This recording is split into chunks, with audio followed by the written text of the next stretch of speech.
38 years ago, in a Montgomery delivery room, a white obstetrician looked at the twin newborns he had damaged with his forceps and decided they would be better off erased, deemed stillborn, sealed in paperwork, scattered into the system, rather than expose a mistake that could end his career.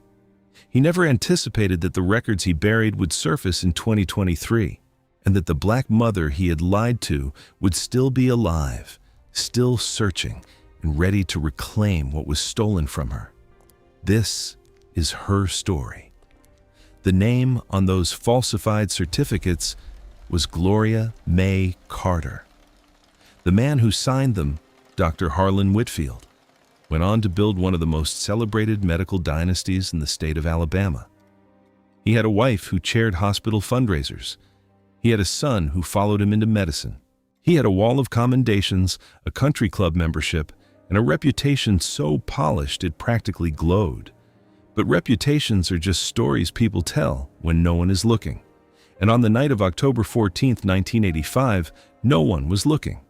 Stay with me, because the woman at the center of this story never stopped writing letters, and one of them, finally came back. Gloria May Carter had done everything right. She had walked the sidewalks of her mother's neighborhood in Montgomery every evening, one hand on the curve of her belly, the other holding lemonade. She had attended every prenatal appointment. She had stitched two names, Jerome and Julian, into matching yellow blankets. She was 24. She was healthy.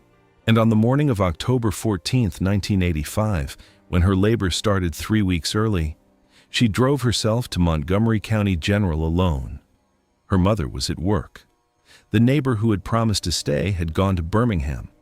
The doctor on call was Harlan Whitfield, 36, board certified, recently promoted to chief of obstetrics. He had delivered the children of bank presidents. He had delivered the children of judges. And when Gloria was admitted, he noted she was uninsured and assigned her to the back labor room, the one with the flickering light and no window. She did not complain. Black women in 1985 Montgomery did not complain. By the time the second twin crowned, Gloria had been pushing for almost 4 hours. The head nurse had gone home, and when Jerome, twin A, became shoulder dystocia stuck behind Gloria's pelvic bone, Whitfield did not call for a senior consultant. He did not request a cesarean. He reached for the forceps. Nurse McRoberts, now. Wanda Pruitt, the only nurse still on the floor, moved to the foot of the bed. Doctor, the fetal heart rate is dropping. We should transport to... Transport takes 40 minutes. I have 2 lives on this table. Whitfield's hands were steady. They had always been steady. That was the first thing they had taught him at Johns Hopkins, the thing he had repeated to every class of residents since. A surgeon's hands do not shake. He set the left blade, he set the right blade. He pulled. The sound that came out of Jerome was not a cry. It was a gasp, thin, broken. The sound of a body that had been damaged before it had taken its first real breath. His neck had twisted. His left arm fell against the surgical drape and did not move. Doctor, Wanda began. Doctor, Whitfield to nursery. We need a pediatric team standing by for twin delivery. Julian followed 3 minutes later, smaller, quieter, and the moment he emerged, Whitfield could see the curve in his spine. A curve no newborn should have carried. 2 boys, both alive, both injured. Both his fault. Wanda stepped forward. Let me call Children's in Birmingham. At least let them be. You will call no one. Whitfield did not look at her. He was looking at the chart. He was looking at the color of Gloria's skin. He was looking at the empty waiting room he had walked past on his way in. He picked up a pen. On the certificate in front of him, the line that read, Live Birth, Male, Twin A was still wet. He drew a single line through it. Above it, in the careful block letters of a man who had signed 10,000 documents in his career, he wrote, Fetal Demise, Twin A, 22:47 hours. He initialed it. He moved to the second certificate. By morning, the chief administrator had been called in to reclassify the chart. A legal officer had initialed the seal that locked the original delivery notes into a basement archive. And Wanda, who had begged Whitfield to at least let the boys be transported, was told in no uncertain terms that if she ever spoke of what she had seen, she would lose her nursing license before the month was out. When Gloria woke from the anesthesia the next morning, her arms were empty. Dr. Whitfield was standing at the foot of her bed. His tie was freshly knotted. His face was arranged into the practiced sorrow of a man who had delivered this particular lie before. "I'm so sorry, Mrs. Carter," he said. "We lost them both." Gloria's hands went numb. The room tilted. A high, keening sound filled her ears, and it took her several seconds to realize it was coming from her own throat. She did not get to see the bodies. She was told it would be easier if she did not look. And because she was a 24-year-old black woman in 1985 Alabama, grieving alone in a hospital room with no advocate and no witness, she believed him. That same night, a few miles away in the country club estates, Harlan Whitfield walked into his kitchen at 11:47 p.m. and poured himself 3 fingers of whiskey without ice. His wife, Catherine, looked up from the insurance paperwork she had been sorting. "Harlan, I didn't hear you come in." "Long delivery." She waited. He took a sip. He took another. "The Carter woman?" Catherine asked. "The twins." "Stillborn," he said. "Both." Catherine made the small, sympathetic sound that good wives make. She reached across the counter and squeezed his wrist. "You should sit down. I'll heat up some soup." Whitfield sat. He did not eat the soup. At 2 a.m., when Catherine had gone to bed, he was still sitting at the kitchen table, staring at the grain of the wood, his hands wrapped around the same glass of whiskey he had not finished. He had not prayed in 19 years. That night, he locked himself in the downstairs bathroom, turned on the faucet, and retched until there was nothing left. Then he brushed his teeth, put the glass in the dishwasher, and went to bed. He would never speak of that night again. Gloria was discharged 48 hours later through a side door, not the main entrance, because Whitfield had instructed the staff to spare her the attention. Her mother was waiting in a rusted Buick, her eyes already red. For nearly a year, Gloria did not leave the house. She sat in the corner of her bedroom with the 2 yellow blankets pressed against her chest, rocking. She stopped eating. She stopped answering the phone. She had moments, terrifying, dissociative moments, when she would hear a baby cry on the television and her whole body would convulse as if her arms were still expecting the weight of what had been taken. Then, one day in March of 1986, a woman named Ruthie Bell, a funeral home attendant who had been quietly assigned to make the arrangements for the stillborn Carter twins, showed up at the front door with a casserole dish and a Bible. Ruthie was 47. She had worked at Montgomery Memorial for 19 years. She sat down on the porch next to Gloria and said, very quietly, "I did not see those babies, baby. And I don't believe they were ever in that basement. I believe somebody told you a lie." Gloria stared at her. Her lips moved, but no sound came out. And that was the day the long search began. Ruthie drove Gloria to the library. She sat with her while she wrote the first of what would eventually become hundreds of letters. To the hospital, to the state medical board, to the county clerk. She taught Gloria how to file a Freedom of Information request. She walked her to the bus stop every Tuesday for 3 years so she could sit in the public records office and wait. Most of the letters were never answered. One, a formal complaint filed with the Alabama Board of Medical Examiners in 1989, disappeared entirely. But Gloria kept writing. Through the jobs she took and lost and took again, as a school cafeteria worker, a hotel housekeeper, a clerk at a Dollar General. She wrote on lunch breaks. She wrote at the kitchen table. She wrote in the margins of church bulletins and on the backs of grocery receipts. She wrote because the alternative was to believe that Jerome and Julian Carter had simply vanished, that they had entered her body, broken her open, and disappeared without leaving a single trace. She was not willing to believe that. Not then, not ever. Now, let me take you forward, because the lie did not sit still. It grew. In the 3 decades that followed that October night, Dr. Harlan Whitfield rose to become one of the most decorated obstetricians in the state. He sat on the hospital's board of directors. He chaired the ethics committee. He delivered keynote speeches about the sanctity of the physician-patient bond.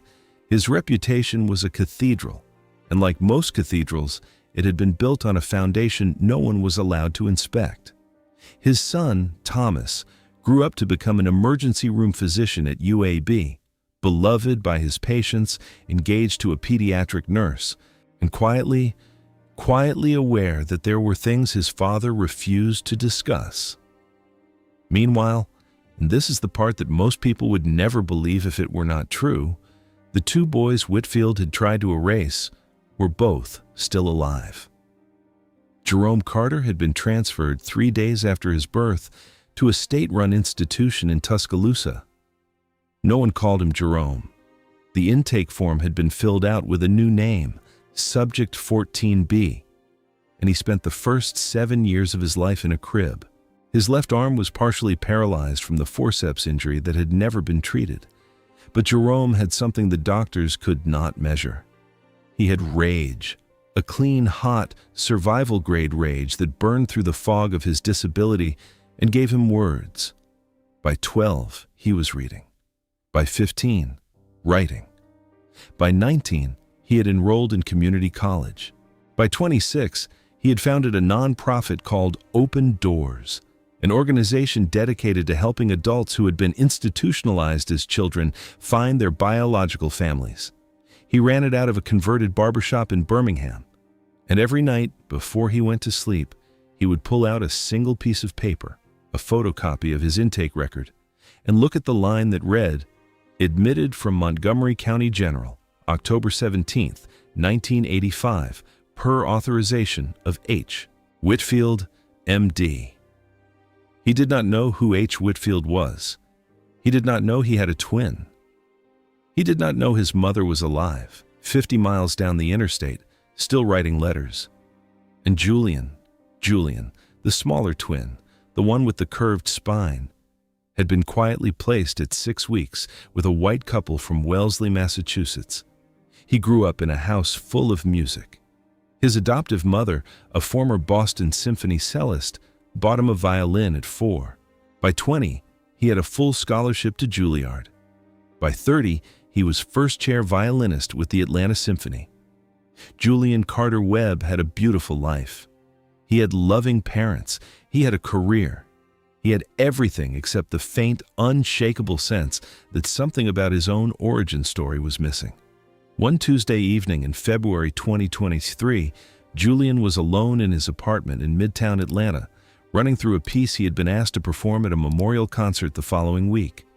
He reached the second movement, the adagio, the slow one, and on the 7th bar, his bow stopped. He could not tell you why. Something in the phrase had caught in his chest. He set the violin down on the sofa. He picked up his phone. He called his mother in Wellesley. "Mom," he said when she answered, "I need to ask you something about how I came to you." There was a long pause on the other end of the line. And Gloria was still in Montgomery, still writing letters. 72 years old, with a small apartment on Rosa Parks Avenue and a shoebox full of unanswered correspondence she kept beside her bed. She had outlived her mother. She had outlived her aunt. She had outlived Ruthie, who had died of pancreatic cancer in 2011 with one of Gloria's unanswered letters still folded in her Bible. The cathedral stood. The lie held. And the truth was buried so deep that no one, not even the people who had built the lie, remembered where they had put it. But that was about to change. In the early hours of March 9, 2023, a misconfigured setting on a cloud server belonging to a third-party medical billing contractor exposed the personal health information of more than 240,000 patients across the Southeast to the open internet. It was the largest medical records breach in the region's history. And buried, deep inside one of the leaked archives, was a 1985 delivery record from Montgomery County General, classified as sealed legal hold. Jerome found it on a Tuesday. He was sitting in his office above the barbershop, eating a cold slice of pizza, scrolling through a tip that had been forwarded to Open Doors by a sympathetic paralegal. He clicked the file. He read the first line. And his hands, the hands that had once been unable to grip a spoon, began to shake. Patient. Carter, J. and Carter, J. Twin male infants, Dobb 10/14/1985. Mother, Gloria M. Carter, delivered via high forceps extraction. Chart reclassified to fetal demise 10/15/1985 per order of Whitfield. H. He read it 3 times. Then he called the only person he trusted to help him make sense of it. A young investigative reporter named Diane Moss, who had been profiling Open Doors for the Montgomery Sentinel and who had already been quietly collecting tips about a pattern of suspicious stillbirths in the county. Diane arrived within the hour. She read the document, and when she looked up, her face had gone the color of old plaster. "Jerome," she said very carefully, "I think your mother is still alive." They spent the next 4 months pulling the thread. By April, they had identified 11 black infants whose death certificates between 1980 and 1990 had been signed by Harlan Whitfield. Infants whose birth certificates existed, but whose burial records did not. By May, they had identified 4 of those infants as living adults, including Jerome. And then, on a Thursday morning in late May, Jerome's office phone rang. The caller ID read, Wanda Pruitt, RN, Montgomery County General, retired. Wanda was 78. She had kept her license. She had kept her mouth shut for 38 years. And she had read the Sentinel's investigative series online the previous Sunday from her daughter-in-law's laptop and had not slept since. "I was there that night," she told Jerome, her voice thin as paper. "I tried to stop him. He told me he'd end me, and I let him." "Wanda," Jerome said, "I need you to say that on the record." There was a long silence. "On the record," she said, "all of it." By June, on a sticky Tuesday afternoon, with the magnolias blooming hard outside his office window, Jerome sat down at his desk, picked up the phone, and dialed a number that a sympathetic records clerk had quietly slipped to Diane. The phone rang 4 times. "Hello?" The voice on the other end was thin, hesitant, suspicious of a number she did not recognize. "Mrs. Carter," Jerome said. His throat had closed to almost nothing. "My name is Jerome. I think I might be your son." There was a silence, and then a sound Jerome had never heard before in his life and would never forget for as long as he lived. A small, broken, breathless sob. "Say it again," Gloria whispered. "Say it again." Before the reunion could happen, there was a reckoning that had to come first. And it did not begin in a courtroom. It began in a kitchen. It was April of 2023. Thomas Whitfield had just finished a double shift at UAB. He drove to his parents' house in the Country Club Estates. He let himself in. He found his father at the kitchen table, reading the Wall Street Journal. Thomas sat down across from him. "Dad, I need to ask you about a delivery in October of 1985. A woman named Gloria Carter. Twins." Harlan did not look up from the paper. "I don't recall." "Her chart was reclassified, Dad, to fetal demise, both of them, the day after they were born. And I have a copy of the reclassification order sitting in my briefcase right now with your signature at the bottom." The kitchen was very quiet. The clock above the stove ticked. Harlan folded the newspaper. He placed it on the table. He looked at his son for the first time. "What do you want me to say, Thomas?" "The truth. There is no version of the truth that does not destroy this family." "Then this family should have been destroyed a long time ago." Harlan stared at him, and then Slowly, with the careful precision of a man who has been composing his sentences for nearly 4 decades, he said, "The forceps slipped. I panicked. I made a decision. I have lived with that decision every single day of my life, and I will die with it. And there is nothing on this earth you can do to me that is worse than what I have already done to myself." Thomas sat in that kitchen for another 40 minutes. He did not raise his voice. He did not touch his father. When he stood up to leave, he took the briefcase with him. 6 months later, he would take the stand. The first face-to-face meeting took place on July 10, 2023, in the back room of a small Baptist church on the south side of Montgomery. There were folding chairs. There was a pitcher of sweet tea. There were 17 people in the room, including Diane, a civil rights attorney named Pastor Lionel Green, 2 of Jerome's Open Doors caseworkers, and, for the first time in 38 years, all 3 of the people whose lives had been stolen by a single line of forged handwriting. Gloria arrived first. She was wearing a lavender dress. Her hands would not stop trembling. Jerome arrived second. He was leaning on a cane. He moved slowly, painfully, his left arm curled against his side. He stopped in the doorway when he saw her. He did not speak. He simply looked at the curve of her cheek, at her hands, at her eyes, and his face crumpled like paper. Gloria stood up. She took 1 step forward, and then her knees gave out. Jerome caught her. He caught her.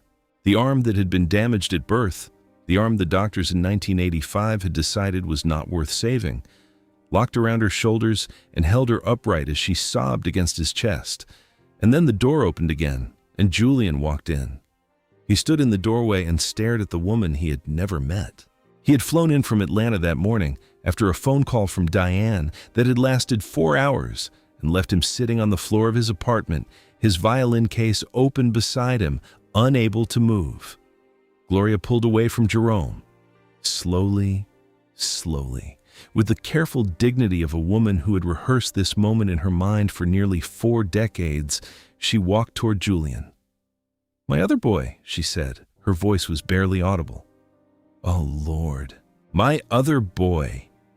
She reached up and placed her hand on his face. Then she turned and placed her other hand on Jerome's face. And she stood there, between them, her fingers pressed against the skin of her 2 living, breathing, surviving sons. And she said the words she had been carrying since 1985. "I never stopped looking for you, not one day. Do you hear me? Not one day." The room broke. Everyone in it broke. 3 months later, the state of Alabama filed a 47-count indictment against Dr. Harlan Whitfield. He was 81. He was in a wheelchair. He was suffering from the early stages of dementia. Thomas Whitfield was the prosecution's first witness. He took the stand on a Monday morning in November in a charcoal suit, his hands steady. He looked at the jury, and he looked at his father, and he said, "My father told me when I was a medical student that the hardest part of this profession is not the mistakes, it is the accounting. And I am here today, 38 years too late, to give an account." The sentence was 15 years. But it was not the verdict that mattered. It was the photograph. 3 people on the steps of the Montgomery County Courthouse, a 72-year-old woman in a lavender dress, a man leaning on a cane, a man holding a violin case, and Gloria, with one arm around each of them, her chin raised, her eyes bright, and the look on her face of a woman who had waited through decades, through silence, through every unanswered letter, and had finally been answered. There is a particular kind of lie that survives, not because it is told well, but because no one is allowed to question it. For 38 years, the lie of Jerome and Julian Carter's death survived because the people who built it, the doctor, the administrator, the legal officer, the nurse who had been threatened into silence, controlled the paper trail. They controlled the archive, they controlled the story, and they believed, sincerely, faithfully, in the way that powerful people always believe, that the story would hold forever. But paper does not stay buried forever, and mothers do not stop writing letters. Gloria May Carter wrote hundreds of them. She wrote them in pencil when she could not afford a pen. She wrote them on napkins. She wrote them on the backs of grocery lists. And she wrote them in the years when no one answered, in the years when the doors closed in her face, in the years when she had every reason in the world to believe that her boys were gone. And she wrote them anyway, because she knew. Mothers know. The lesson of this story is not simply that lies are exposed in the end. It is that the people who pay the highest price for those lies are rarely the liars themselves. They are the children who grow up in institutions without a name. They are the families who wait by the phone. They are the nurses who carry a secret until it eats them hollow. They are the records, stamped, sealed, and forgotten in some climate-controlled basement, that hold the only proof that a person was ever real. But the truth does not stay sealed, not forever, not when somebody, somewhere, refuses to stop asking. Gloria asked. For 38 years, she asked, and in the end, the answer came back to her. Not in a courtroom, not in a headline, not in a sentence of 15 years handed down to an old man in a wheelchair, but in the simple, devastating, unforgettable weight of 2 hands on 2 faces and the words she had been carrying since the autumn of 1985. My boys, my boys, my boys. If this story moved you, leave a comment below with a name. Your name, the name of someone you have been looking for, or simply the name of a mother you have never stopped thinking about.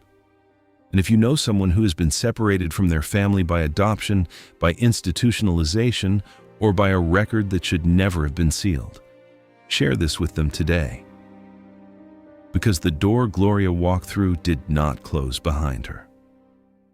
We will see you in the next one.